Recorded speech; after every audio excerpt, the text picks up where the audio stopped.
Well, good evening, everyone. Welcome. Thanks for coming out after hours.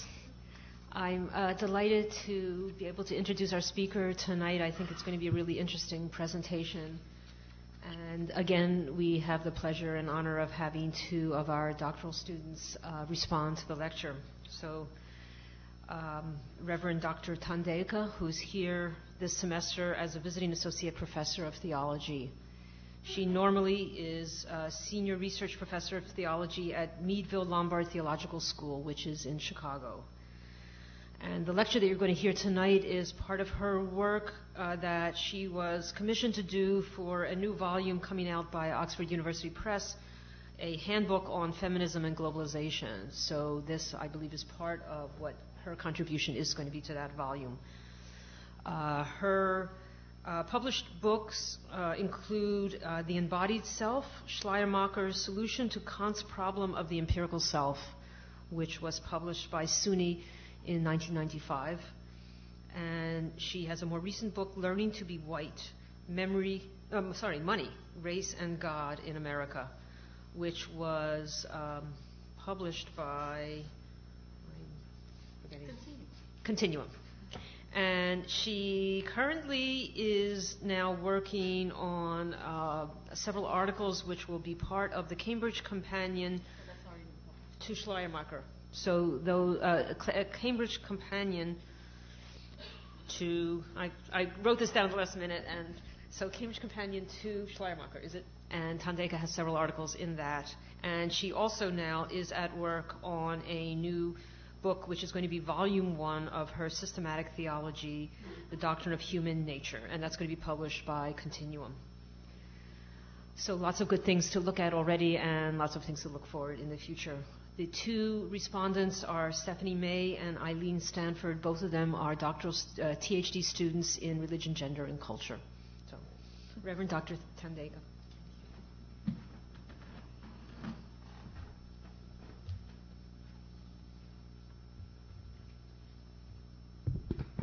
Good evening.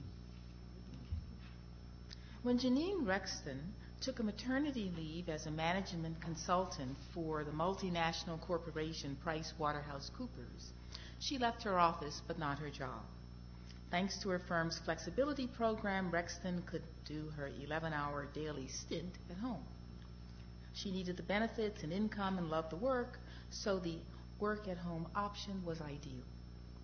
Rexton also used her maternity leave to start her own internet business.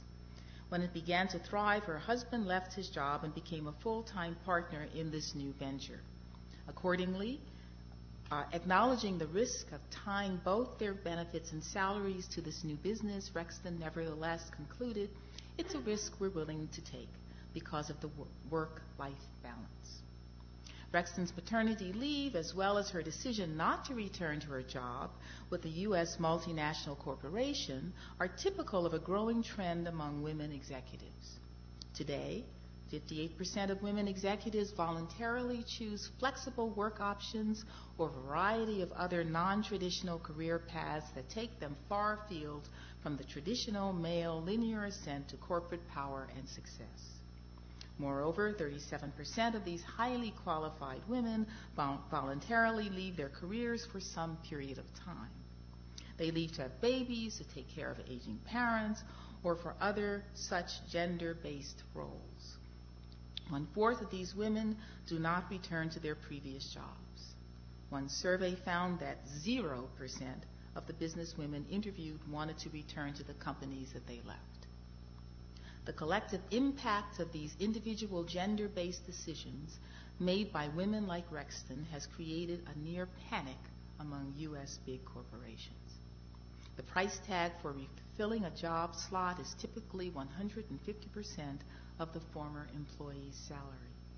And for high-level executives, the price tag is almost 3 times the job's annual salary. Accordingly, as women executives leave the corporate world, their individual actions create a collective, leaderless social movement that looks statistically and financially like a contemporary women's revolt against big-time corporate American enterprise. to stop the disruptions to business interests brought on by this leaderless women's movement. Global corporations have turned for advice to women's studies scholars and other advocates for women's gendered-based interests and rights. As a result, corporate America now hires advocates for women's interests in corporate America to develop gender-based company policies and procedures to keep women executives in the corporate fold. I call this new use of by corporate America of women's studies insights and feminist concerns, Feminism, Inc. Feminism, Inc. is the for-profit hiring of women's advocates to facilitate a business process designed to economically exploit the women the advocates help. Part 1 delineates the problem.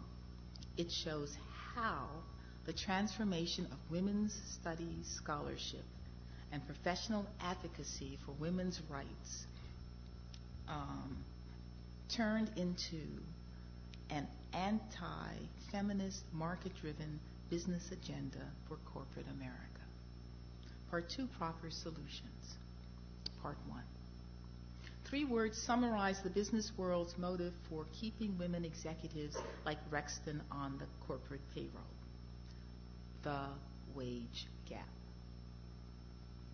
The wage gap between male and female managers and executives in the United States is explained in a report entitled The Status of Women in the States, Women's Economic Status in the States, Wide Disparities by Race, Ethnicity, and Region, written by Amy Kirazi, April Shaw, and Misha Worksko, and published by the Institute for Women's Policy Research in Washington, D.C. After reviewing an extensive array of federal and corporate business statistics and data on women's salaries through the year 2002, the researchers discovered the wage gap. As the 3 writers noted in their final report, and I quote, "Throughout the United States and among all racial and ethnic groups, women lack economic equity with men.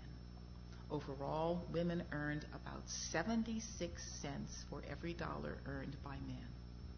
Moreover, once the differences in education, job-related skills, job training, and workforce experience were eliminated, there remained a, and I quote, 45% wage gap that could not be explained in any other way than as sex discrimination." Based on the statistics and patterning principles delineated in this report, Rexton probably received $17,786 less as a management consultant than her male counterparts. And to replace her with another woman would make the new woman statistically cost more than she's worth. Corporations thus face 2 labor issues with their women employees. The labor they pay for, albeit poorly or unequally, and the unpaid labor that is the lot of most women in the United States and around the world. Unpaid labor which these same corporations now have to take into account in order to bring order, stability, and predictability to their female executive labor pool. Feminism, Inc. came of age through this 2-fold women's labor issue. Feminism, Inc. is born of corporate interest in women's classic dual burdens, their paid and unpaid labor, and the seemingly inexorable conflicts between the 2. Major corporations, on the one hand, increasingly rely on local women workers to depress wages. This financial strategy, on the other hand, requires employers to take account of the women employees' unpaid labor, gendered-defined roles. Corporations coordinate this complex activity through the use of hired hands from Feminism, Inc. To explain the advent of Feminism, Inc., however, further analysis is required. This analysis entails a 2-fold exploration of the link between the late 20th century global search for cheap labor and the rising success of second-wave feminisms as, among other things, an employment campaign for women in the United States. First, the successes of second-wave, predominantly white feminist movements came to the fore as a fundamental shift in the American economy began in the early 1970s. Martha Burke, who is chair of the National Council of Women's Organizations, describes in her book, Cult of Power, Sex Discrimination in Corporate America and What Can Be Done About It, the new world order of work for middle-class European American women. She described what she discovered as they entered a workplace increasingly defined by the flight of capital and jobs abroad, writes Burke. While working-class women's jobs had been crucial to their families' financial well-being for years, Ward Cleaver now needed June to get a job. The women's movement just made it possible for her to work at something other than teaching and nursing. Burke's larger point is that collectively the various white women's liberation movements were made the fall guy, or girl, for a fundamental shift in the economy, the global economy, which occurred during the same period. Women's libbers, as they were derisively called, simply took the hit for a shift in the labor market they did not create, the economic demise of middle-class jobs for middle-class American white men. Second, the shift in the American economy came about in part because American capitalism entered a new stage of development, as Manuel Castells skillfully demonstrates in his groundbreaking book, The Information Age. This new stage of capitalism broke the social pact between labor and capital established after the 1930s Great Depression and the dislocation of World War II. This older order, Castells notes, recognized the rights of organized labor, assured steadily rising wages for the unionized labor force, and extended the realm of entitlements to social benefits, creating an ever-increasing welfare state. Moreover, during this period, there was regulation and intervention by the state in the economic sphere and control of the international economic order organized under the hegemony of the United States, end quote. Unlike its pre-depression laissez-faire model, which Castells refers to as the first stage of American capitalism, the post-depression form, stage 2, emerged as a state-regulated capitalism. But structural elements within the second stage of capitalism were self-contradictory. Businesses were expected, as Castells notes, to increase profits and wages at the same time. This contradiction brought with it a fiscal crisis within state governments that had to decrease their tax revenue from corporate profits in order to preserve corporate profits and keep businesses from relocating. The new stage of capitalism designed to resolve these internal contradictions, which Castells calls stage 3, became a new form of capitalism, one that left the social contract with organized labor in the dust. Using technological innovations and venture capitalism freed from government regulation and supervision, businesses were able to increase productivity and at the same time lower wages, reduce social benefits, and create less protective working conditions. This third stage of capitalism decentralized, in Castells' words, production to regions or countries characterized by low wages and more relaxed regulation of business activities. And also, as political social theorist Saskia Sassen notes, brought with it an increased concentration of corporate power and support services in what she calls global cities, such as New York, London, and Tokyo. These densely concentrated corporate enterprises developed to coordinate, manage, and order data from the decentralized activities of the corporation's global enterprises and empires. In sum, Global capitalism during the last 2 decades of the 20th century mastered the ability to increase productivity by, among other things, increasing labor exploitation. Corporate wealth and labor poverty were linked as parts of the same business enterprise to increase profits by finding ever new sources and resources for cheaper and cheaper labor. Studies of the overseas labor practices of major multinational corporations by Catholic Agency for Overseas Development give vivid examples. I won't read the examples during the question period. If you would like for me to read some of them, I will. They found that electronic workers, for instance, tended to be vulnerable workers. The majority of them were women between the ages of 18 and 25. The stories they account are just horrendous of the extent to which the women's privacies were violated and surveyed. As abroad, so too at home. The corporate drive for cheaper, exploitable labor made the entrance into the U.S. labor market of all women and for executive positions, most especially white women, a corporate dream come true. The link between the global search for cheap labor and second-wave feminism, the restructuring of American capitalism, commonly called globalization, and the use of female labor to depress labor costs combined to produce a cadre of women workers who achieved the economic right to vote as a women's liberation strategy that became, in fact, a corporate labor abuse policy for the economic exploitation of women. A case in point, Dell Incorporated, the third wealthiest business in the United States and the largest manufacturer of personal computers in the world. Dell is a trailblazer, an undisputed leader in perfecting the global search for cheap female labor to manufacture and assemble computer parts and products.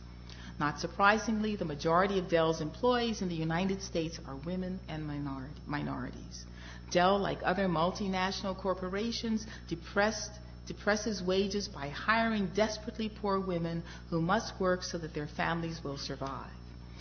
Dell thus has a vested interest in figuring out how to work with women who are not only an ever-increasing majority of its low-end labor pool, but now are also becoming an ever-increasing percentage of its managerial and executive pool.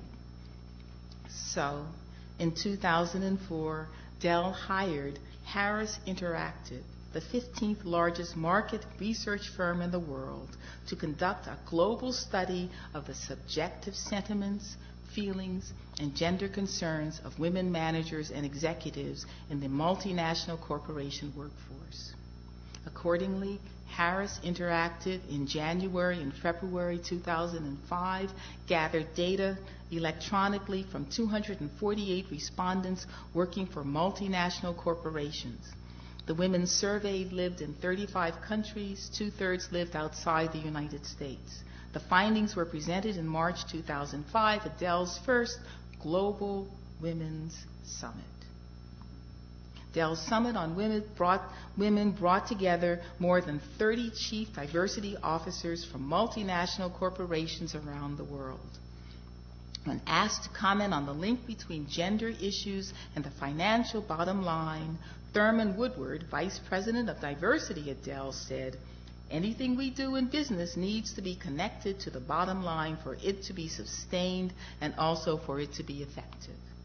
Thus, Dell's Global Summit on Women, which Thurman helped organize, had two end goals: keeping female workers in the professional fold, which was the name of the conference, and surveillance, surveying the gender-based needs of female executives in order to increase profits. I do not use the term surveillance loosely in this context of Dell's practices and procedures. Dell's fanatical determination to save every penny it can, that's a quote from a New York Times reporter who describes Dell's labor practices with regard to surveillance tactics. Here's what the New York Times reporter found. First, Dell installed video cameras in its Texas manufacturing plant. Next, every movement of the individual worker was recorded. These movements were then analyzed, and every excess movement not pertinent to assembling a computer was eliminated.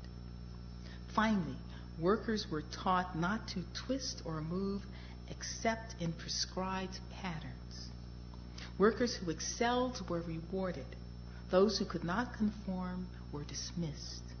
The threat of dismissal combined with the promise of reward, job retention and promotion, created within workers the motivation that turned their physical motions into human robotic movements. The results, and I quote, 5 years ago, it took 2 workers 14 minutes to build a PC. It now takes a single worker roughly 5 minutes to do the same thing. In sum, Dell's labor policy includes scrutiny and analysis of workers' bodies and movements in order to decrease labor costs in order to increase corporate profit. It is safe to assume from such labor surveillance tactics that Dell's interest in women's subjective, gender-defined lives is anything but benign. For help in interpreting the data gathered by Harris, Dell turned to Sharmila Rudrappa, an assistant professor in women's studies at the University of Texas at Austin. In her white paper report, Women in a Global Workforce, Rudrappa first summarized the major findings from the Harris poll, lifting up, as she put it, 2 common key findings across the cultures. Women bear more responsibility for their families, and the social condition led 79% of the women to say that they leave the workforce for personal family reasons. From this data, Rudrappa reached her first major conclusion. Universally, the women felt that the high value they placed on personal and family responsibilities were obstacles to their advance. Collectively, Rudrappa noted, women around the globe carry an inordinate responsibility for the welfare of children, families, etc. Rudrappa next noted the top factors listed by these women as crucial for them for job retention. All of them structures in the workplace that support their gender-determined off-site needs and responsibilities. And she lists those. I can give those to you later. Plus, they wanted respect, to be affirmed, genuine interest in what they're doing, empathy, on and on. These are high expectations for Dell, which to lower labor costs had used prison labor until it was publicized, and was one of the first industries in which stages of the production process were diffused to developing countries in order to find cheap labor. Rudrappa's role in this conference on women executives is an example of what I am calling Feminism, Inc., because it is the use of women's studies scholars to advocate for women's interest in a system designed to find and exploit women's paid and unpaid labor vulnerabilities in order to increase profit. Let me be very clear here. Rudrappa is not a villain in this global scheme, which is too vast and impersonally bureaucratic and rationalized in Max Weber's sense of the term to be reduced to a scheme of individualized good guys and bad guys. Rudrappa was trying to help women not only survive, but flourish in a system that discriminates by design. Attention to the struggle of the leading advocate for women's rights in corporation emboldens this point. Sylvia Ann Hewlett is quite articulate about the complex nature of advocacy for women, working women, and their families.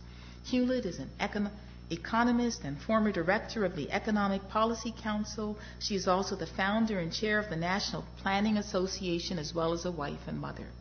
Hewlett is clear about her major goal. She wants her work to give, and I quote, women ammunition that might help spur government action, something that is long overdue in the United States. perhaps it is not too much of a stretch to say that Hewlett is a founder of Feminism, Inc., or at least chairwoman of the board. Working women and their families, Hewlett insists, were abandoned by the right and the left in the 1970s. During this era, Hewlett argues in her book, When the Bough Breaks, The Cost of Neglecting Our Children, the right believes families should fend for themselves without the intrusive policies of government regulation. The left, in contrast, believe families and their values were too compromised to be maintained in their present state. As part of her critique of the left, Hewlett takes particular aim at the modern women's liberation movement, which she claims began as a critique of the family. Families for feminists, Hewlett argues, became part of the problem rather than part of the solution. The result, feminists and most of the progressive social and cultural movements of the 1960s and 70s, and I quote, display a lack of enthusiasm for families and children. Behind the resistance from both the right and the left, Hewlett concluded in her book, Creating a Life, was a strategy that meant that she must go it alone, because families and women with these families had been abandoned by their more radical sisters. She became an advocate within corporate America for the rights of women and children.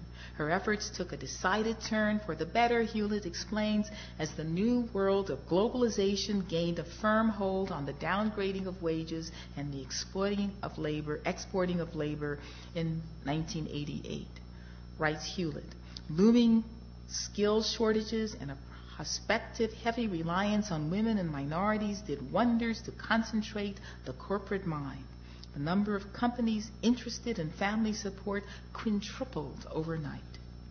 As a result of her own tireless advocacy work, by 1991, Hewlett could announce with pride of authorship her role in redirecting business interests to attend to their female employees' gender-defined needs. This is why, Hewlett concludes, and I quote, the only decent policies in the United States are to be found in larger corporations as part of their employee benefits package. Moreover, as Hewlett notes, 70% of the 500 largest companies now offer some form of maternity or parenting leave. As Hewlett is the first to acknowledge, these policies benefit only the women who work for these companies, and thus only 20% of the working women in this country. The rest, Hewlett observes, must suffer the consequences of our failure to mandate national standards.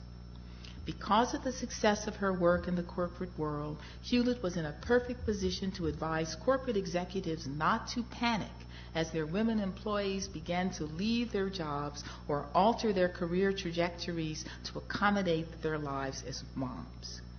Accordingly, Hewlett and her co-worker Carolyn Burke-Luce, as two of the most skilled, seasoned, and sophisticated members of Feminism, Inc., laid out a blueprint for the treatment of women by corporate America in their essay, Off-Ramps and On-Ramps, Keeping Talented Women on the Road to Success.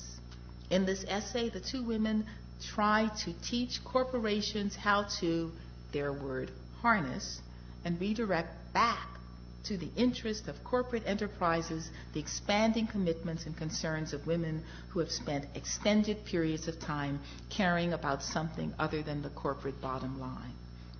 Hewlett and Luce laid out 3 strategies corporations must now embrace to stem the flow of their female brain drain. First, recognize women's gender-defined family responsibilities and requirements that cause them to lose non-linear career trajectories. Second, understand the workplace wish list of women, and it's similar to that of Ruth Ropa.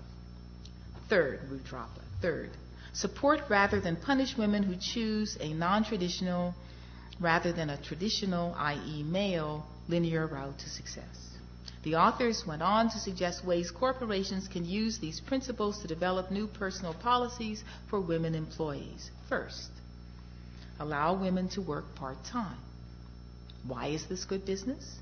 According to Hewlett and Luce, women will push themselves, and I quote, to deliver at the same level they had achieved before switching to part-time. In other words, women will work just as hard for half the pay. Second, sweeten the deal.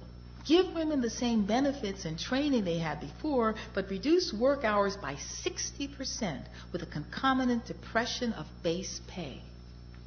Third, take advantage of the 68% of women who feel that, quote, earning a lot of money, unquote, is not, quote, an important motivator. In other words, take advantage of the fact that these women employees need work and will feel grateful for the best of the alternatives that exploit them. Implicit or explicit in these strategies is the accepted norm for women workers: depressed wages. Hewlett and Luce are masters at this enterprise of yoking benefits for women who want alternative career paths to gender-determined exploitive policies and practices that fatten the corporate bottom line. The agenda proposed by Hewlett and Luce allows corporations to continue to increase the percentage of women in the top echelons while continuing to exploit them through unequal pay for increased work.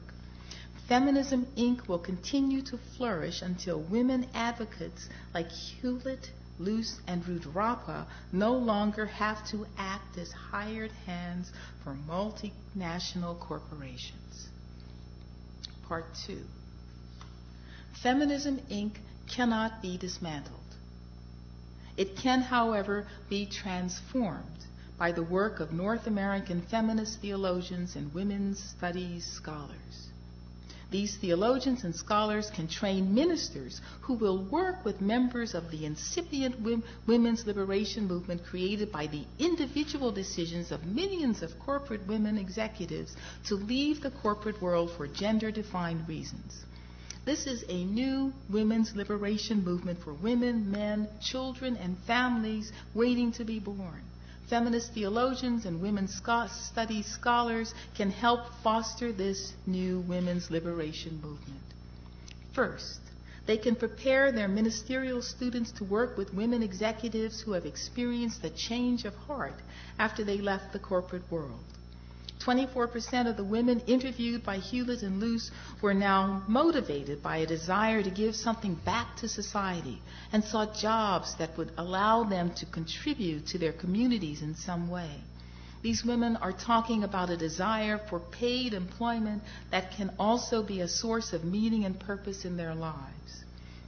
Feminist theologians can train a cadre of ministers capable of recognizing these women and helping them to sustain and extend their work of care. This training can build on the work of womanist theologian and Christian ethicist Emily Towns, for example.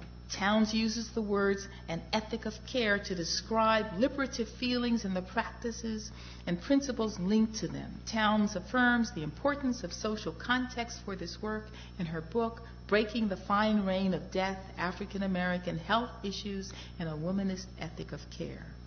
The attempt to understand gender, and I quote, gender-based distinctions, while helpful, is much too narrow a focus for analyzing the dynamics of care and developing an interstructured moral theology of care to address an increasingly complex and distressed social order.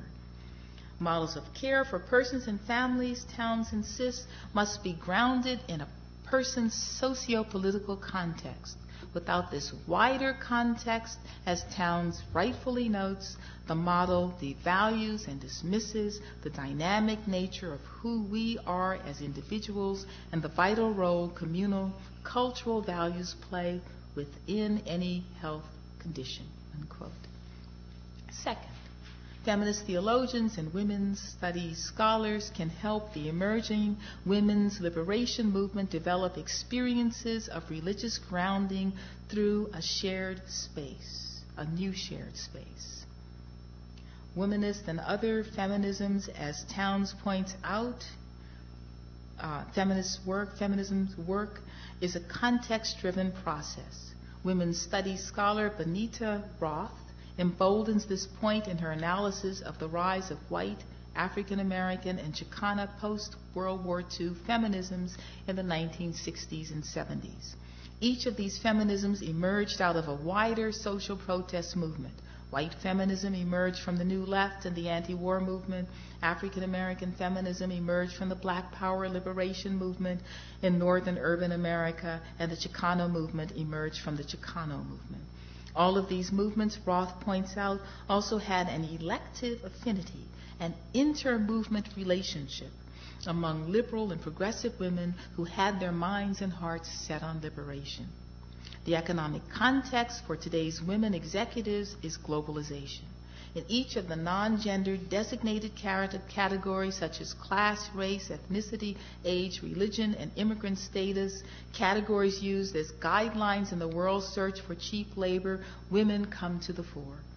Throughout the world, women collectively became part of what globalization theorist Saskia Sassen calls a new political space, where market-induced economic similarities cut across ethnological differences. Whether women worked as laborers in a sweatshop or managers in corporate headquarters, in the global workplace, women are pushed beyond their local gender identities. Their paid work, in other words, is not defined by their local traditional values and authority figures.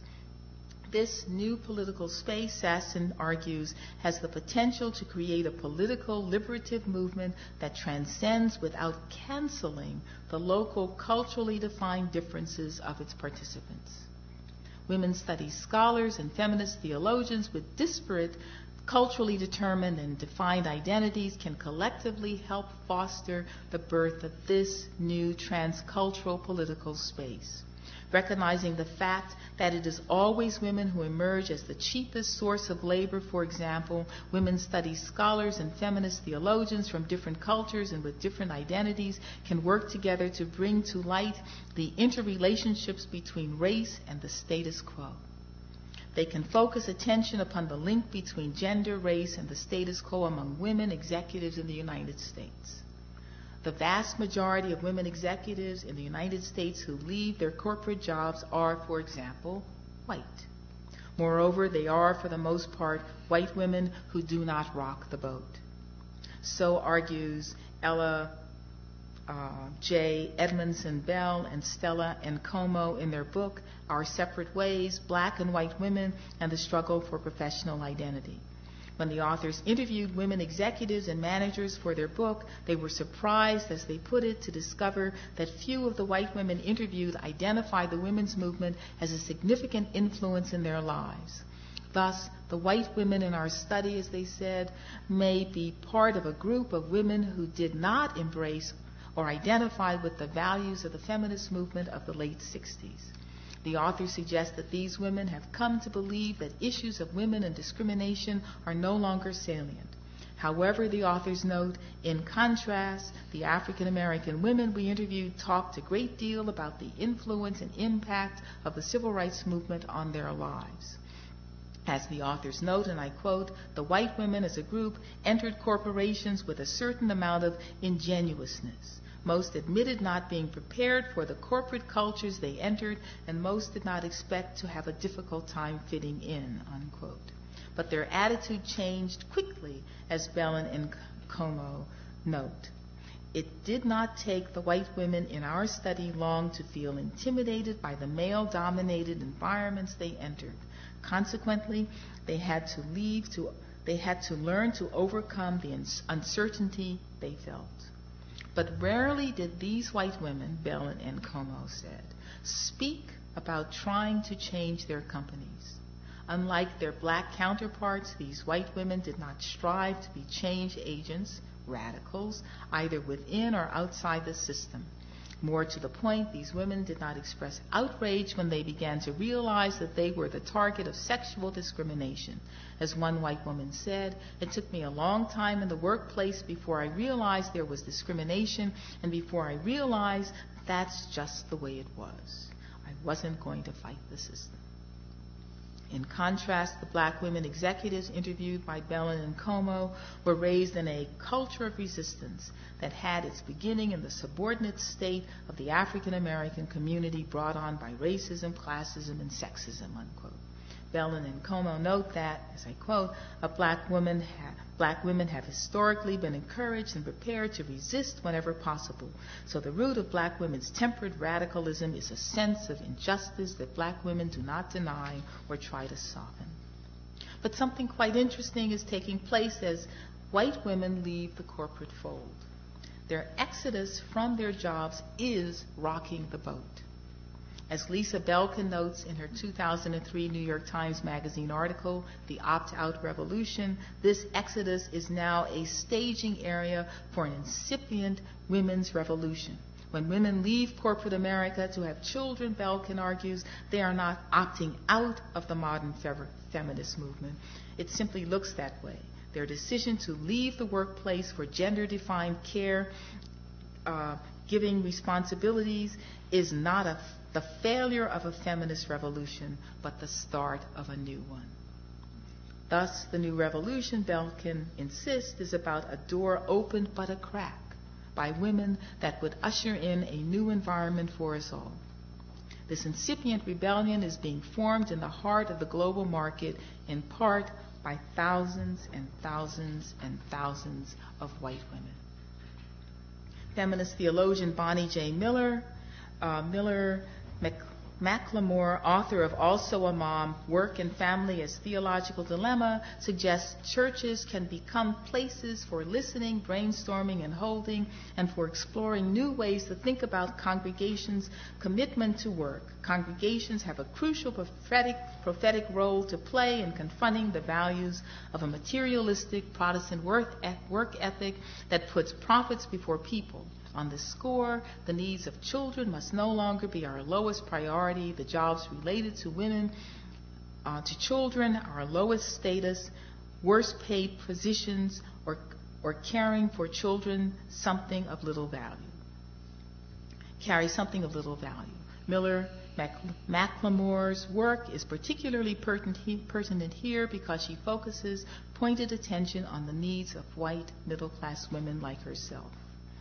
Miller McLemore begins her book with the following confession, observations, and series of questions about white women like herself. As a working mother, I read the blurb on the back of Anita Shreve's remarkable book, Remaking Motherhood, eagerly, and she quotes from the blurb, "Working mothers are enhancing their children's lives in making ways that non-working mothers are not. These are fighting words. Why doesn't most of white middle-class North America believe this? Why do some of us white women want so strongly to believe this? Why do women from Phyllis Schlafly to Mrs. Dan Quayle want as desperately to prove otherwise? Who set up this opposition anyway? Aren't white women being divided and conquered precisely at a moment in history when we really need one another's support? And why must white women worry so much about enhancing their children's lives? Can you imagine an alternative marketing blurb? Working white fathers are enhancing their children's lives. I added the repeated use of the term white after Miller McLemore's first use of the term white to keep attention focused on her targeted audience, the white professional woman who is also a mother. One way ministers can engage with businesswomen from this group who have experienced the change of heart is to create new structures for small group work within congregations for these women and their families. As Miller McLemore notes, congregations initiated through study groups, workshops, retreats, growth groups, house gatherings, and sermons must include the voices of both women and men of different ages and must listen to women's concerns about the many changes in postmodern lifestyle. They must work at present problems and at conventional answers as well as the assumed religious doctrines. They must look at these and examine them anew. Transformation begins in such spaces. When religious leaders make a place for businesswomen who are on the brink of a transformative ethic of care and want to explore these new feelings in a safe place, these places become the formative ground for rebellion against economic structures, practices, and policies that disrupt open-hearted human feelings of care that bond persons together as families, communities, states, and nations. As Hilda Scott has noted in her book, Working Your Way to the Bottom, The Feminization of Poverty, such human bonds of care are an indispensable realm of human engagement that has been assigned to women, the vast majority of whom share most of the unpaid work of the world. So when this realm of human experience is altered, every single aspect of society quakes. The exodus of white professional women from the global market who subsequently experience a change of heart and move toward an ethic of care through which they want to enhance life with their professional work instead of demeaning it, this exodus has already begun to shake these women's subjective, affective, foundational concerns. In closing, I use a story from second wave feminism to help make this point clearer. The story is taken from an account by Gloria Steinem, one of the founders of Ms. Magazine and an early trailblazer of second-wave feminism. Steinem describes the power of this new self-awareness she discovered when she attended a women's meeting on abortion rights. I use the story to focus attention on a liberative shift in consciousness within her that altered her self-definition and made it possible for her to work with women from different racial and class backgrounds. The setting is a church basement. In the space, women gathered together to describe their horrendous experiences from illegal abortions. Steinem was there simply as a reporter to cover the story, but something happened to her that changed her life. Here's what she said. Suddenly, I was no longer learning intellectually what was wrong. I knew. I had sought and endured an abortion when I was newly out of college, but told no one. If 1 in 3 or 4 adult women shared this experience, why were each of us made to feel criminal and alone? How much power could we ever have if we had no power over the fate of our own bodies? I researched as much as I could about reproduction issues and other well springs of a new wave of feminism and wrote a respectable, objective story, not one in the whole thing, not one in the story, called After Black Power, Women's Liberation. It contained none of the emotions I had felt in that church basement, and certainly not the fact that I too once had an abortion.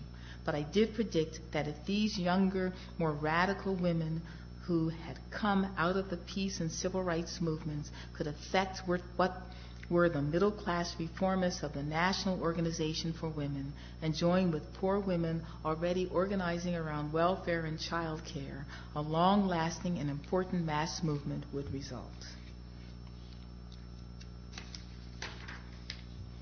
Steinem's realization that she had accepted myths, as she put it, that contradicted her own lived experience not only astonished her, it also freed her.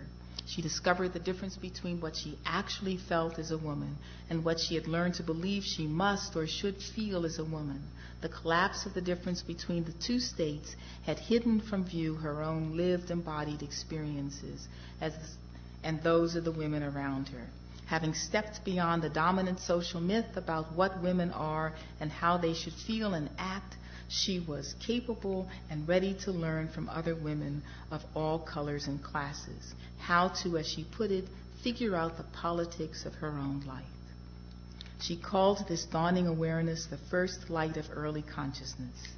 As I have argued in my book, Learning to be White, Money, Race, and God, the structure of this kind of transformation often begins in the realm of feeling, of affect, of human emotions that were set aside in order for persons to survive in toxic social environments. The retrieval of these prohibitive feelings, so I discovered through my own field work, sometimes opens persons to experiences of dark, luminous revelations, ancient feelings before memory was constructed and before persons learned to socially construct themselves as whites. Part of the objective social reality that frames the dawning of a new consciousness for many white women executives today is globalization. The objective space has within it, however, a promising new political space, as Sasson has noted, because it crosses racial, ethnic, and other cultural and social divides of women workers. The exodus of white businesswomen from the global marketplace I am suggesting here helps open up this space anew. White businesswomen who leave their corporate jobs and subsequently experience a change of heart move toward this new space as liberated beings. And so I return to my second point. Feminist theologians and women's studies scholars can help these women in this emerging women's liberation movement develop experiences of religious grounding through a new shared space. Feminist theologians and women's studies scholars who focus attention on the affectively saturated expanse of new states of human consciousness in these women can provide them with words and concepts needed to express what they are discovering, their liberative power. By means of this process, these women can become part of a culture of resistance against racism, classism, and sexism, as Bella and Como would say. A transcultural space for new political power, as Sasson would say. In this new space of transformative power and freedom, we find the foundational feelings that become the reference for new beliefs, ideas, and actions. We find the makings of what Elisabeth Schussler-Fiorenza calls a critical feminist liberation theology. Here we find a place where the religious, the political, and the mystical meet in human feelings, as Amy Hollywood would say. Here we find women helping women to retrieve the parts of their own personal historical memory that has been obliterated from historical memory, as Anne Browdy has said. And when this realm of human experience is iterated, new forms of religious, inspired feminisms are born. I call the constructive and practical theological work in this realm of human experience affect theology. Here, feelings are resurrected and the ability to form and sustain religious community begins anew. Here we find, as Friedrich Schleiermacher has said, the natal hour of everything living in religion. Here we find the well springs of lived religion, embodied religion, enlivened religion, as the everyday feelings of transformed lives. As feminist theologians and women's studies scholars in the United States train ministers and theologians as they hold conferences, colloquia, and summits with women from Feminism Inc., as they work with businesswomen who are developing and professionally pursuing an ethic of care, a new form of women's liberation will come to the fore. More and more European American women will be willing and able to join forces with their sisters of color of darker hues who also have their minds set on freedom.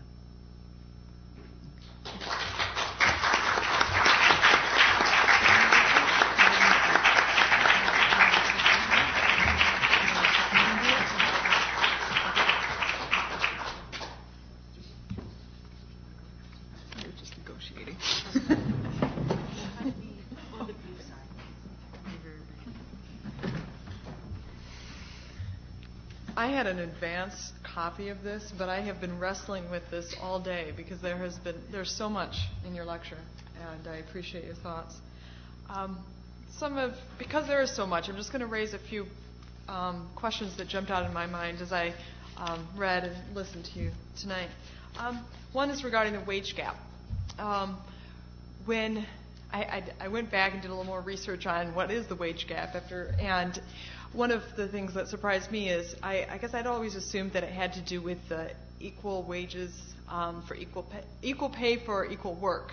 And one of the things that it really is generally measured by is median income.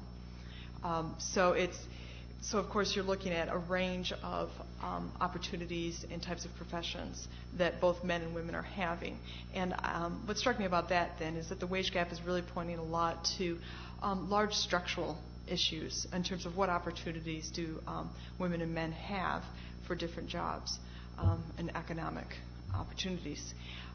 My work with single mothers led me to look at questions of median income, and one of the things that surprised me is, well, first of all, what didn't surprise me is that if you look at family and household income, within each race, a married couple household with 2 incomes, of course, makes the most money.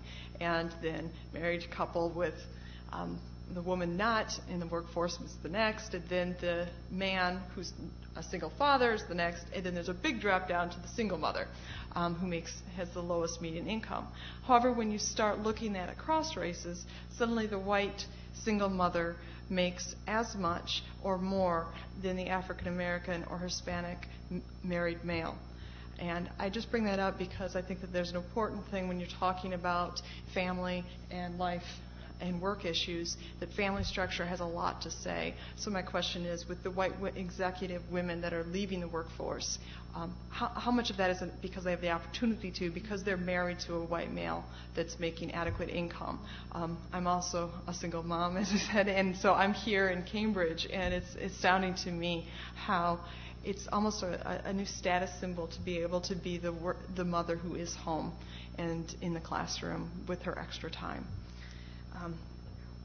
One of my other questions is, I guess I'm wondering what the role of the state is in regulating corporations in considering these questions.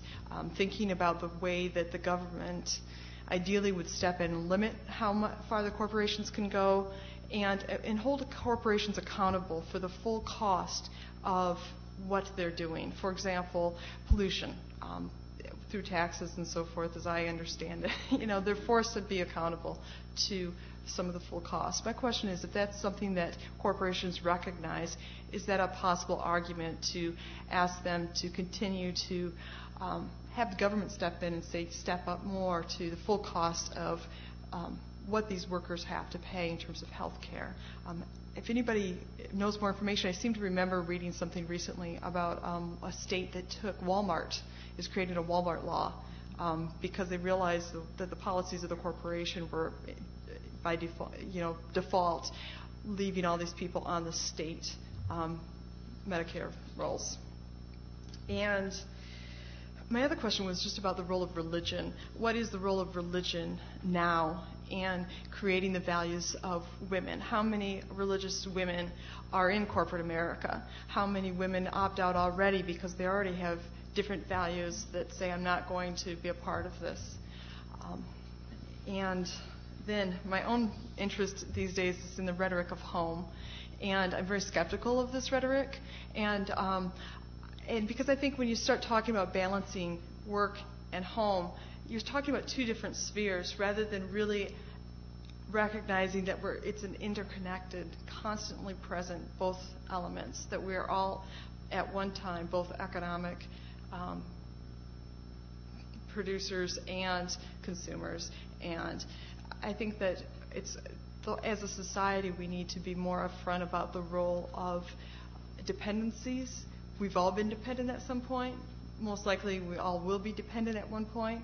And I think that we need to start looking at things as more interconnected than as 2 spheres. That goes especially when using rhetoric also about globalization, when you talk about things being at home and abroad. Again, you're trying to balance 2 different elements rather than recognizing, as some feminist theologians have said, our home is the earth. And I think that recognizing and using rhetoric that is inclusive of a globe will help us move to greater social justice. Thank you.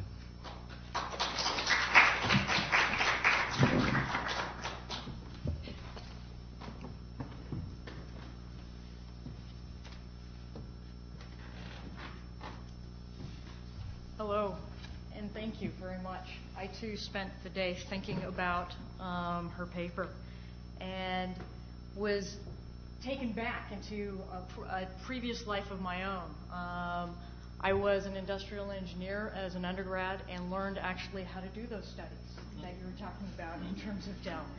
And I went to work for Arthur Andersen and Company and was in fact a management consultant who left my company and sought a new life in a different way. And by both of those experiences, I'm also suspicious of the class of white women who are able to do that. I was able to leave my job and go back to graduate school and find a new life and a new vocation because I had the ability to call up my father and say, "Hi, Dad, will you support me in this enterprise?" I had the ability to gain resources to help me in this process. And I, like Stephanie, am questioning in terms of how we're looking at having executives be the people that we're targeting in this way. By what other resources do they have available to allow them to leave their work and to try to think about care relationships? So in what way does that skew the sample of what we're looking at? And if we are targeting them, and if in fact they, like all women, are in fact discriminated by design in terms of Feminism, Inc., in what way are we ensuring that they will get the message? If they're going into conscious raising groups, what policies are we asking them to think about? Is it just their own lives? Or in what way will they become educated? It was not by accident that when I left my job, all of a sudden, I now understood what globalism meant, what racism meant. It went through many years of graduate school, and I'm still learning. So in what way do ministers, do churches try to educate these women? What types of policies are we going to look at? And in terms of the policies, I then have another question. In terms of Feminism, Inc., the interesting part of that is that I would want to say yes to the goals of flexible hours. I would want to say yes to the goals of being able to live at home and work and create a schedule that works with my life. I want to be able to say I can have a nice balanced life. I think in some ways all of us want that goal. Whether we can obtain it or not is a different question. But we want to say yes to those goals, but at the same time you pointed out that they're being driven and accepted because they're in turn exploiting women. So if our goals of what we're trying to do in feminism are also matching capitalism's goals, how do we then take that on? How do we separate the two when in fact it can be seen from two different directions? And my question is, what type of power analysis are we going to look at in order to see these various strands that will be competing and sometimes have similar trajectories? What would that look like? Along with that, I want to second Stephanie's goal in terms of how do we look at the question of care? We moved into the point of saying the women will come and learn about care relationships and they're choosing an ethic of care. But I want to suggest that there's two ethics going on, one of work and one of care. Care has been traditionally privatized in our society. It is made for families to do, regardless of whether we look at families as being single families or created families in the queer community in AIDS. They created their own private networks to take care of people. So regardless of how we define the family, it is still a privatized enterprise to figure out who's going to create the meals, who's going to clean the house, who's going to take care of those that are sick, etc. How do we then look at work as a medium for supplying benefits? If you have work, you get health care. If you don't have work, you may not have health care, depending on which state you live in. So how do we structure both an ethic of care and an ethic of work together so that they work together so that we can both have, quote, this balanced life? Along with that, I have one last question, which is on the mode of structures. You talked about a wage gap between men and women, but there's also an age gap, not an age gap, but an average worker to CEO gap within the current system. So CEOs currently in the United States, last year the statistics are 431 times the average worker salary. The average worker salary is about $27,460. The CEO average was $11.8 million. So part of the ethic is at what point can we challenge the capitalist ethic of greed? At what point do we challenge the very structures by which the capitalist system is operating? And how do we get to being able to challenge that via starting with the women who are leaving their jobs? Thank you.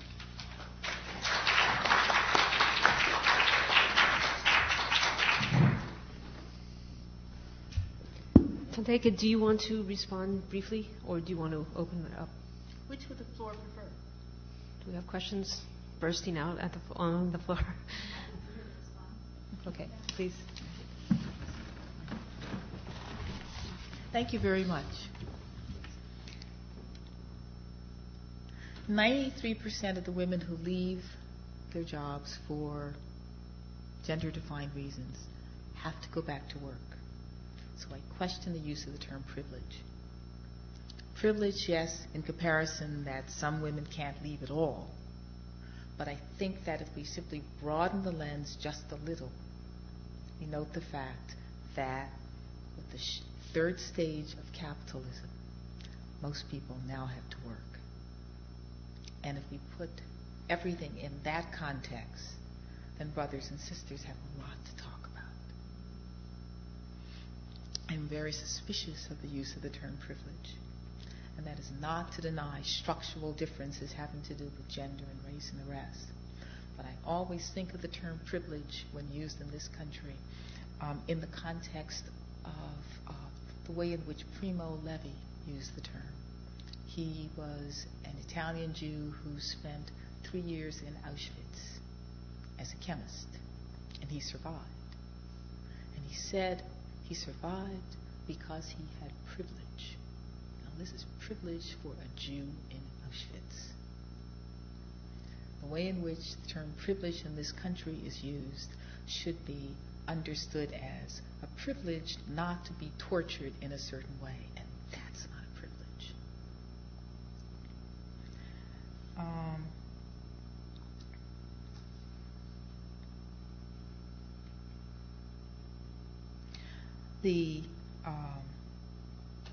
That which I advocate pertains to ways to organize women who are becoming very dissatisfied with their lives in corporate America.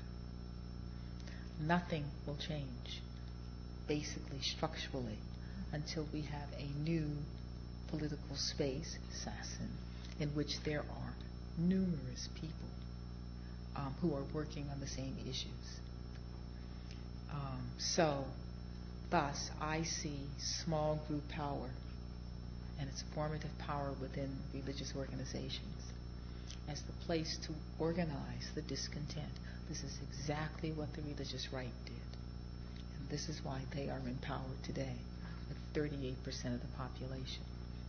If any of you have read Rick Warren's book, The Purpose-Driven Church, and the way in which he went to Southern California, to Orange County, to organize unchurched people.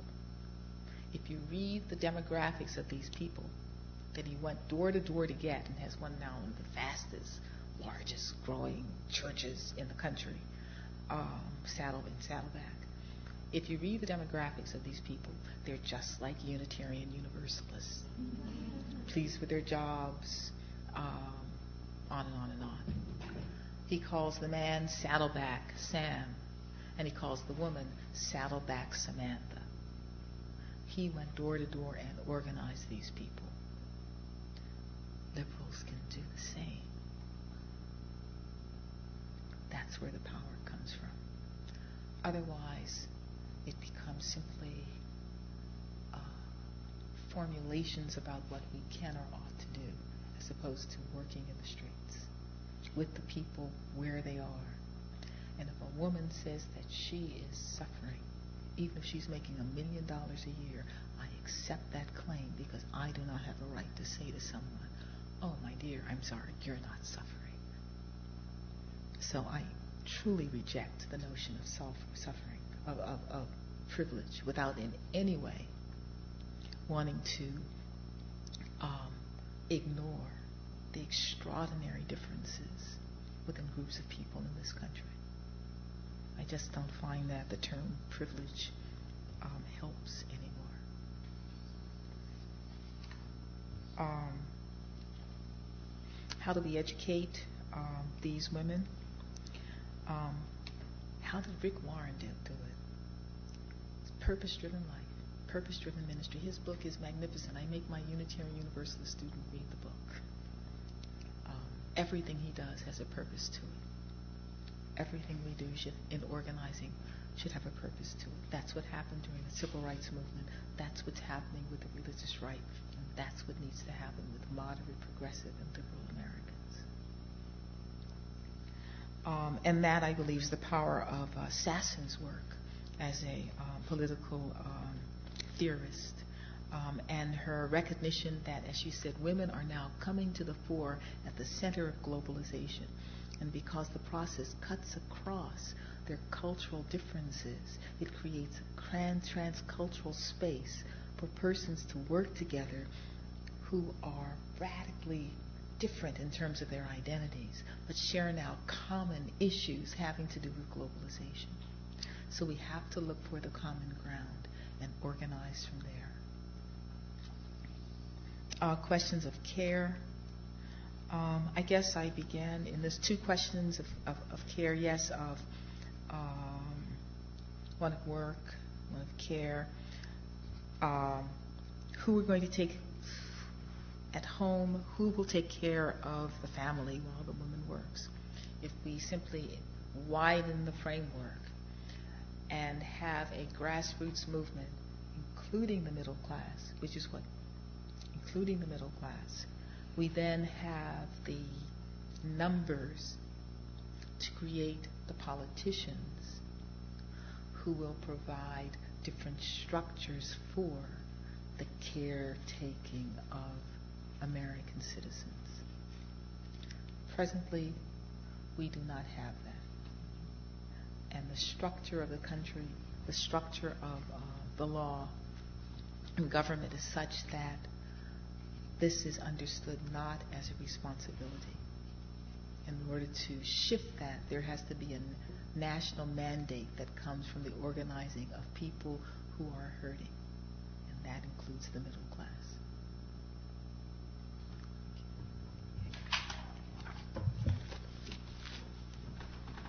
Thank you. Some really striking ideas about privilege. I think that's a point well taken, and I think worth exploring.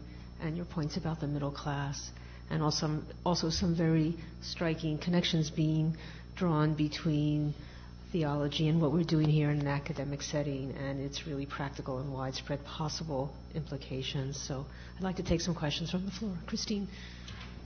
Thank you so much, Thandeka, for the real completion of the argument. I feel that I'm not very, thank you, familiar with.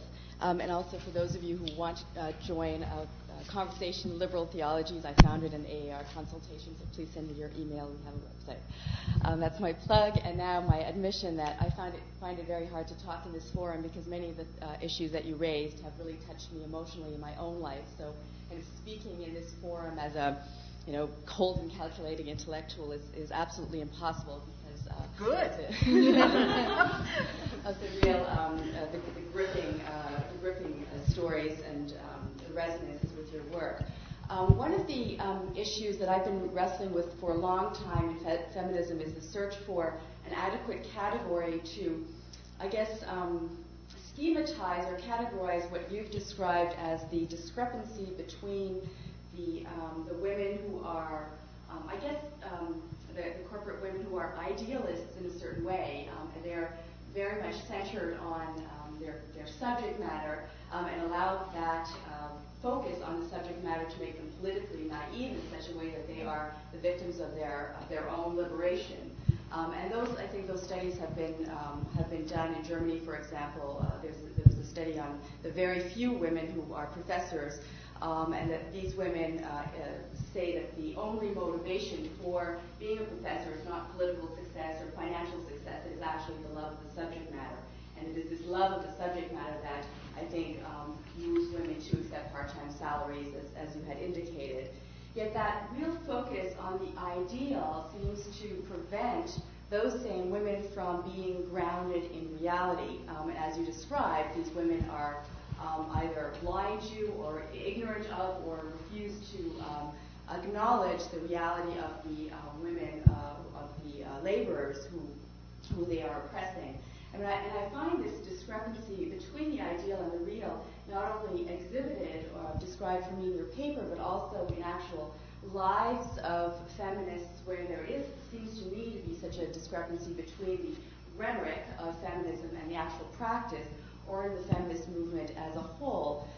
And that I think is to me a very kind of moving claim, because on the one hand you have the feminist kind of reality or ideality where you describe in the prescriptive section as an ethic of care, but then when it actually gets kind of when the rubber hits the road, or when feminists get together and speak about programs, then issues of interpersonal dynamics, conflicts, tensions, hate. You talk about the affective theology, emotions of hate, and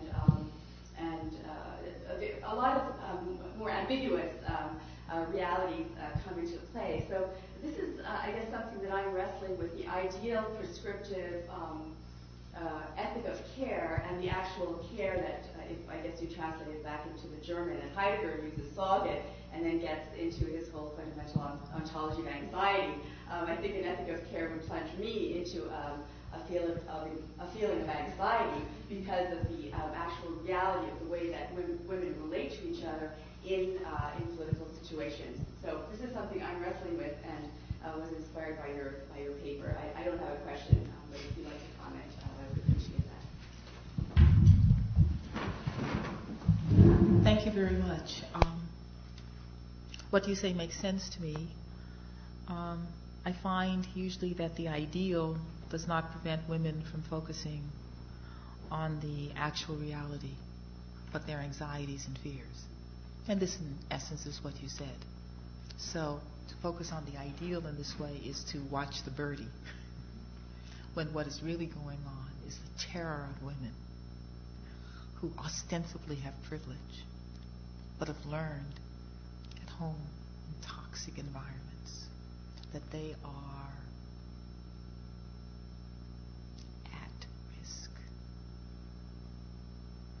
My own interest in small groups and the work that I do there focuses on establishing safe spaces so that people who are at risk can speak. Nell Morton's hearing your sister into speech. Once there is that space, it becomes a new political space. I know when I worked on my book, Learning to be White, I did a lot of work with the Promise Keepers because it was coming of age. It was a big thing then. And so I read a lot of the literature, and I expected to hate what I found, because the movement is right of Attila the Hun, the leader. But instead, when I read the stories of the men in their small groups and what happened to them, I cried. And their wives said things like, "Now he takes out the garbage," or "He doesn't hit me anymore," or "He's so sensitive." And all the men were doing was pertain to working in groups of 4 or more, talking about their feelings. The religious right has mastered this. So too must we. And when we do it, we'll take back the country, because the country is moderate. Connie, yes.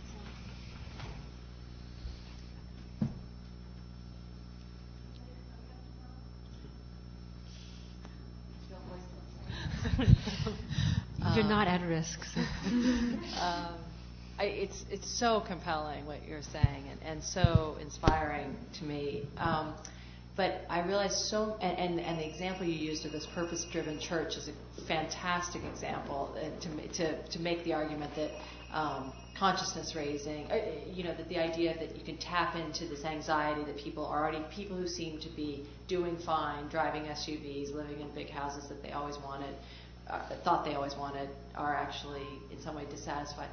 But as I think about that, one thing in the back of my head is Elizabeth Cady Stanton, the book that just came out, The Solitude of the Self, that is it Cornick wrote on Elizabeth Cady Stanton, and the anxiety she felt after a life of trying, or the frustration she felt after a life of trying to promote the women's movement. And there's a quote in there by someone, a man, I think, but he says, the problem with this movement is it's trying to liberate people who don't want to be liberated. And so that throws us into consciousness raising, right? And it seems then that the crucial issue, and I wonder what you think about this, the crucial issue between the religious right, and I haven't read the book, The Purpose-Driven Church, yet. I don't know that much about his church, but they're affirming to people what you have is what you should want. You just should have it with also some friends, who make you feel like it's a purpose-driven life to have an SUV and to have a big house. And that what you're asking, or what you're working on, is to tell people, no, you should want something different. You need to be a little uncomfortable. You need to get in touch with being uncomfortable. You don't need to have your anxiety resolved by telling you, no, you're actually doing just fine. You're asking people, so that it seems like that's the fundamental difference between, let's say, the religious right and a progressive movement. Is a progressive movement is saying, we got to change the way things are, and the religious right in some significant way, maybe I'm wrong about this, but a significant way is saying, no, keep going where you are. I would frame this in a slightly different way. Rick Warren is very clear about what he's doing. Discipleship for Christ. But he includes within his book statements by the people who are in his church. And they say, this is a place where I can take my family. I'm not as lonely anymore. That's why they're there.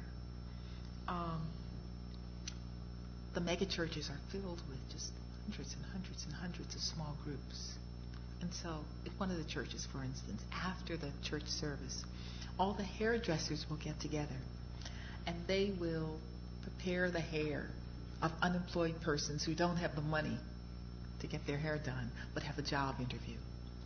Or men who don't want to go to church will work in the parking lot on a car that's been donated by another member and then give the fixed up car to a person or a family who doesn't have a car. The religious right focuses on the bodies of its congregants. They have doctrines of original sin and on and on and on. But like fundamentalists all over the world, they're the ones who are setting up the local health care centers and doing that work. They're taking care of the bodies, the physicality of emotional experience, that which of religious life, that which I call affect theology. When we say we are attempting to liberate people who do not want to be liberated, unless we're talking about every single human being in the world who has a difficult time going back to primal agony, as D.W. Winnicott would say, the place where we were broken. Trauma and recovery, as Judith Lewis Herman would say, the trauma. I suspect that people who would have this as a strategy to liberate people who do not want to be liberated have yet to perceive the fundamental trauma of these persons' lives. And what comes to mind is a story by a Cahushan, a self-psychologist who worked with men who were forced to participate in a group with men who abused their spouses and children on court order. So the first couple of years, the men had didn't have any feelings of guilt or sorrow. But the strategy of self-psychology is empathic. And so the men began to talk about the horrendous experiences they'd had in their lives, because now there was someone present to listen to them and affirm them. And by the third year, the men began to feel guilty for what they had done. They had recovered part of their capacity to feel. So I believe that our approach is sometimes quite errant when we work with people who ostensibly have privilege, and that we have to look to the emotions, the little men and women behind the curtains. And I want to take use my privilege up here to ask a question, is to follow up maybe perhaps on Connie's point and your response to maybe tease out what I'm at least hearing as an assumption in your presentation, because what it seemed to focus on was elite women who are at the top of the corporate ladder, who are discovering their own dissatisfaction with the level of work that they have to do. And I'm wondering whether, first of all, what assumptions you might be packed into what you're saying about a gender difference. Do you think it's the case that this recognition that, working 70 hours a week might be something that we might want to reconsider, is that in some way, does that tend to be accessible more to women than to men? And what you just said now was that there was something in what you were talking about in terms of the effective theology that you're talking about, the use of the body, something in the material world that people will indeed discover if put in certain situations, that it will in fact become evident in the end. I'm just wondering what some of the theological grounds are behind some of those assumptions, and also some of the gender assumptions that may be at work in that. If what I said is drawing together certain threads in what you're talking about. Yes. Let's see, 3 points. 1, elite women at the top. In this country, that which we tend to refer to as the elite includes people who are making a couple of $100,000 a year in the same class with Gates. So that the top half, 0.05% of the top 1%, there's such a huge difference in income that the elite that we tend to think of as the doctors and lawyers and the people who are living in million-dollar homes are poor in this country, not compared to the welfare women, but they're suffering. So I believe that women in this culture are trained to be more aware of feelings and have more permission in this way to talk about something other than baseball when they get together.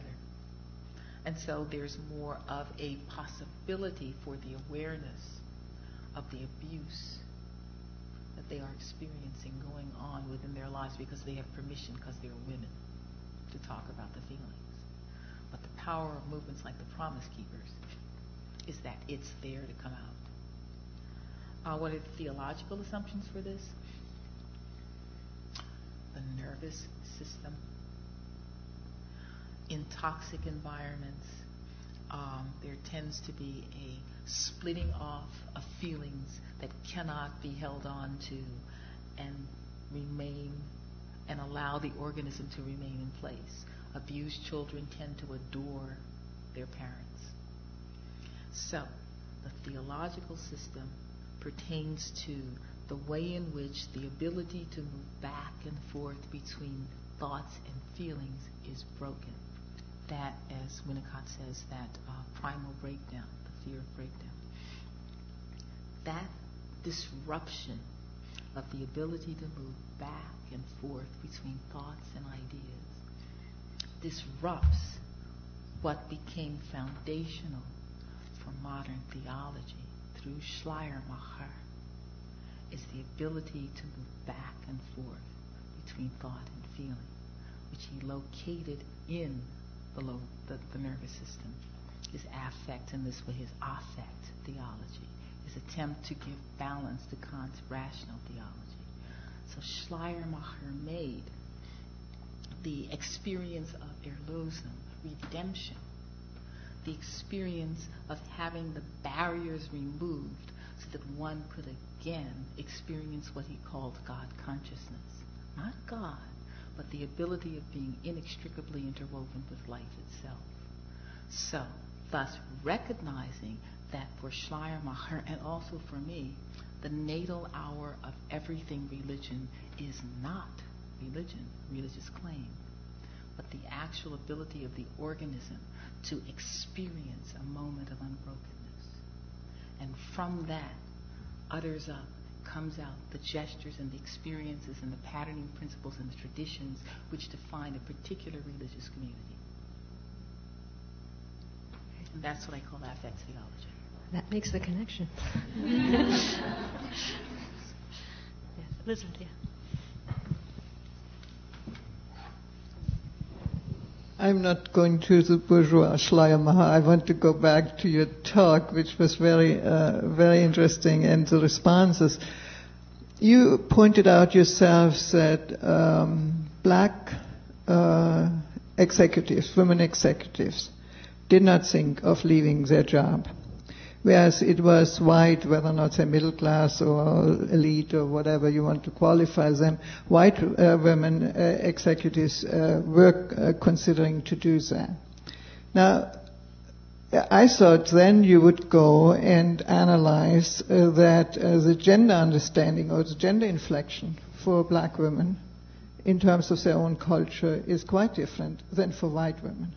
So for me, I don't see for white women in modernity going back to the home, and whether or not they are middle class or upper class or even lower class, it was the ideal for white women to be able to be in the home and to be taking care of their families, and their husbands would get the money to take care of them. So white working class women who couldn't do that had still the ideal that was the goal of their life. So I don't see how this new movement is the beginning of a revolutionary movement. It seems to me that it's just going back to reinforcing the white lady understanding, gender understanding of modernity, and that therefore conservative religion has a great impact, because it is exactly conservative religion that keeps the status quo and is interested in keeping the status quo. So I was surprised. I don't quite see. I agree with Sassen's analysis in terms of the global space, but I don't see how your Feminist Inc. and this kind of movement gets there. First off, the effort of most European American middle class women to be June Cleavers, vacuuming and Leave It to Beaver and vacuuming their carpets with pearls and the rest. I'm not just talking about American middle class women. Oh, but that's where I'm keeping my analysis for the moment. Yeah, but I mean, in my experience, German lower class, middle class women, it's the same. I come from working class background, and the ideal for all women was to be able to marry a man so they would be able to stay at home and not have to work. Well, this could be the ideal, but throughout the course of women's history, they have had to work, and it's been very rare indeed. Very few women who have in fact been able to stay home. And the ideal of the Southern Belle in this way in this country is an ideal which is very poorly realized in the lives of most women. So most of the women, the white women who leave their work, have to go back. 93% of them have to go back. So they do not become in this way stay-at-home caretakers forever. They can't afford it. And a great many of these women, because they were born of the successes of second wave feminism, a great many of these women do not even want to stay home. And thus I accept the argument that some of this opt-out revolution is a form of rebelling against the toxic system that is unhealthy for men, women, and all living things. Which don't you see? What don't you see? That it's a reaction against the toxic environment, which is toxic for men, women, and children. I agree with you, but I don't see that. I don't see the reaction. If you go on, see all these TV shows about some mommy the mommy thing where they all have all these young or middle-aged young mothers who stay home because they don't see their environment as toxic. They want to stay home because that's the idea they have internalized. Right. What I've been working with a great many women who would fit this description because of my own religious movement, Unitarian Universalist, which is the second, individually, the second wealthiest group of Americans in the religious group in this country. And I do a great deal of work with them. Once you get these women and men into small groups, and it's a safe space, they began to talk about the troubles of River City. They began to talk about the toxic, disappointing terrors of their lives. And I have so much field evidence of this, which actually initially, as you know from my learning to be white, surprised me, because I used the notion of privilege. It surprised me that I see this as the movement of so many women from the corporate environment, even if just for a moment, and the fact that a fourth of them, 1 in 4, experience a change mentality. I see the possibility of something that can be worked with by liberal religionists and progressives to help foster something new. And that's what I believe Sasson means by the transcultural political space that's creating the potential for women across differences to work for common cause because they're in the same global workplace.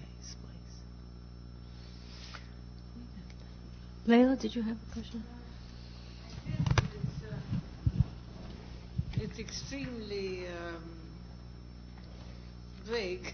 I mean, and it's also kind of complicated by the conversations that have arisen since. But anyway, I did find you a very rich, very provocative talk, and also the respondents.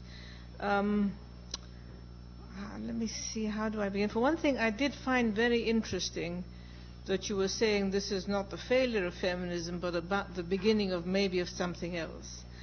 And what I was going to say earlier, well, a couple of things. One, I was very struck as I was listening to you that our center in your talk of what's going to happen and the hope to come is America. I don't know why it is, because everything you said indicated that this is a global, that actually the divisions, national boundaries mean nothing, really. Just a footnote here, I was asked to focus on... Oh, you were? Yes, in my essay for the handbook. I was asked to focus on North America, and I focused on the United States. I guess if I were going to do that, I would say, but it's not really relevant to focus, because I don't really believe, I don't know why the alliances would come. I mean, you talked about white women and black women, but the women who are being exploited in all these ways and who will have to be part of whatever new comes are not within America alone.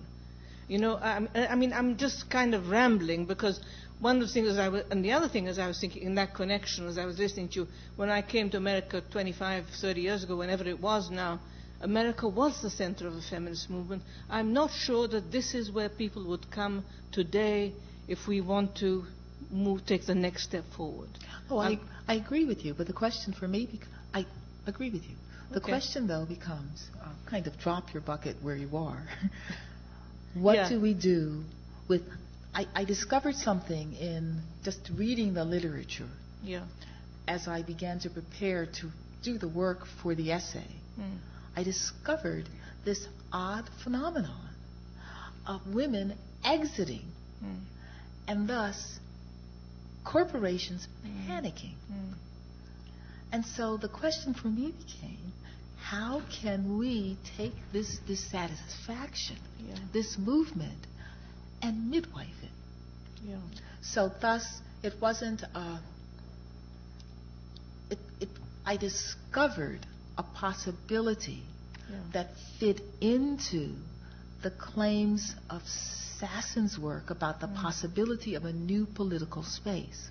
And since the American people, for the most part, are disenfranchised, disheartened body politic, how do we begin to re-energize that group? And it has to be through grassroots movement, a liberation theology, which sets up small groups. Okay, well, but that's okay. This is the second part, because then the issue of religion, and as you were talking about the Christian right, what I was thinking of, what I'm working on now is the Muslim right, or this is an interesting conversation, because Elizabeth, you were saying it's the conservative religion reinforces the status quo. Actually, it's not the case with Islam. If you look at Hamas, one of the leaders who want revolution and they're out fighting and want to be suicide bombers, are actually, they regard women as the vanguard of the new revolution. So it's a transformed notion of what women's role is. And I think I don't know what the connection is, but I think there actually is a connection. It may not be that apparent between what's going on in the Christian right and the Islamic movement. Pardon? What about Iraq or Iran or Afghanistan and all the struggles there where women lose more and more of their rights? Well, Iraq is an American creation. It's got nothing to do with Islamic fundamental. I mean, it's an American collaboration with... What is American collaboration? Iraq, whatever is going on there. That women are losing more and more of the rights they have had? Or? Yes, they're losing them. If America had not gone on, they would not be losing them. They were not losing them under Saddam. Iraq was one of the most... It was a secular state. It was a secular state. It was where it had the highest level. You've heard of Dr. Germ. Why was it Dr. Germ? All these women were at the top. Because it was a secular state. And now, because of the Americans, it's no longer a secular state. But I meant in terms of Islam. But it depends which Islam where you're talking about. It's religion that... It's not... Well, what is Hamas doing? Hamas women are extremely... forceful. They talk about complete women rights for women. We're talking about states in Iran. Iran is a very different situation. So is Saudi Arabia. But that's a whole other conversation. Can we go on? Elizabeth Gish. I just had a question. I once read an article about privilege that kind of laid it out. It's a foundational article. I wish I could remember what it was called. But for me, it was kind of a transformative, almost like conversion experience. Finally, I understood how, as a white middle-class woman, I wasn't personally responsible for other oppressions, but yet, by nature of my privilege and being able to be treated differently and have these different so-called privileges, that I was contributing to, and I was a part of the oppression of people and women of color, could go through lots of things. So I just wondered if that is not a good framework. Is that not what? If that is not a good framework, if privilege is not a good framework to think about these privileges that I have, how do we begin to think about that, those differences?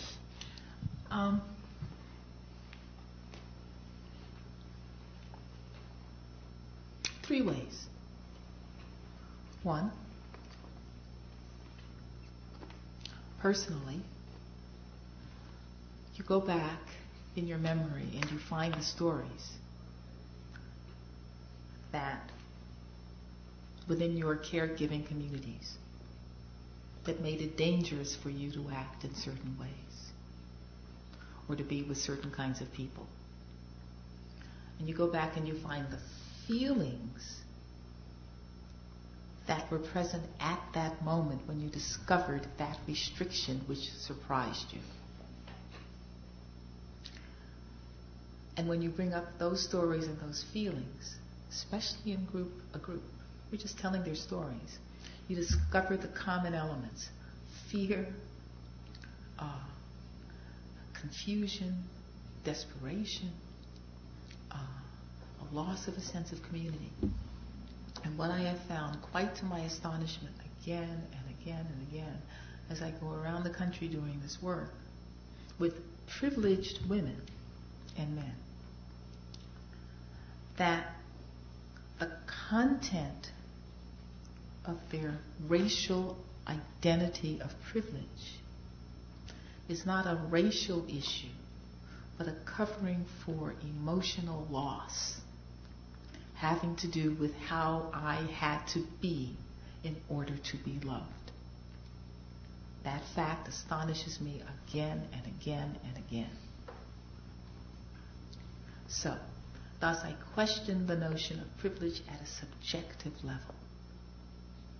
Very few persons have I met, in the hundreds and hundreds of persons with whom I've met, who can lift up as a defining moment of their beginning definition as a white, a positive emotional experience within their own family system.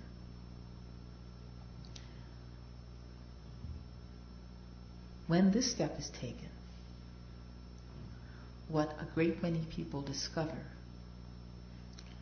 is something that they didn't know they had in common with other people, which is that they are suffering and that their lives really aren't that much fun and aren't that pleasant, and they're rather disappointed about what they're doing. Furry talks about this in the Pedagogy of the Oppressed. It's the same strategy at the top and the bottom. And thus, I believe that when persons in groups disclose what's discovered, what's actually going on within them, not for therapeutic reasons, but for religious ones, that is, wholeness, and energy is released that allows the group to work together on a community project, which is part of the structure that I have built in to the small groups that I help churches and congregations form. That is part of this work, the rituals and the rest. The group has to work on a common service project together, however radical or conservative it is.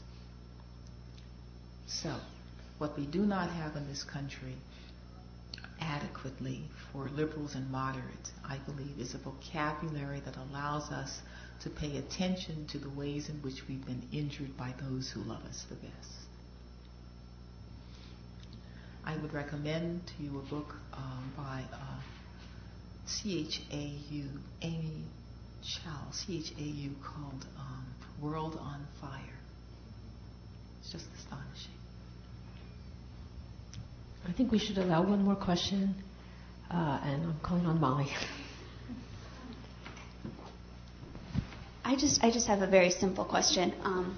When I think about, in my sort of introduction to feminist theologies, I was taught that there are two, in broad brushstrokes, there are two groups of theologians, and many of them are either reformers or revolutionaries, people who stay within a tradition and work to transform it, or people who leave it and work to start a new tradition. And in my own thinking theologically, I would identify myself as a reformer of I aim to be a reformer of my own Catholic tradition. I'm not sure, however, because I think that there are good redeemable things within the tradition. I'm not sure that I see those good redeemable things within the capitalist system. I'm not sure that that's a system worth reforming rather than revolting against. And I just wonder, in your speech, it seemed like you were, in talking about getting ministers and business people together to work toward transformative ends, I guess my question is a really simple and difficult one. Is liberation possible within a capitalist system? Well, it has to be. Because consider the alternative. If we say no, then why bother? One of the things that I realized as a child of the 60s, right, in which my group, knew the revolution was just around the corner. When I turned 36, and the revolution had not yet come, I sat down with myself and I said, okay, me, I have two choices. I can stop, because I don't believe the revolution is actually going to happen in my lifetime. Or I can shift my focus from the end goal to the process, and thus go on acting as if fundamental changes will take place, and organize from that standpoint. Most of the people who work in capitalist systems, I know very few people in this country who aren't working in the capitalist system. This is Weber. This is. We are they. So, thus, we're talking about the process of revolution and reformation within our own lives. That's as difficult or as easy as sitting down with Mom and saying, Mom, 7 years ago when you did such and such, let's talk about it. That's how close the revolution is. It takes place around dinner tables. Well, thank you. Very provocative evening, and I think it gives all of us a lot to think about. So thank you very much for a really interesting and also for such an eloquent and rich presentation to us. So thank you.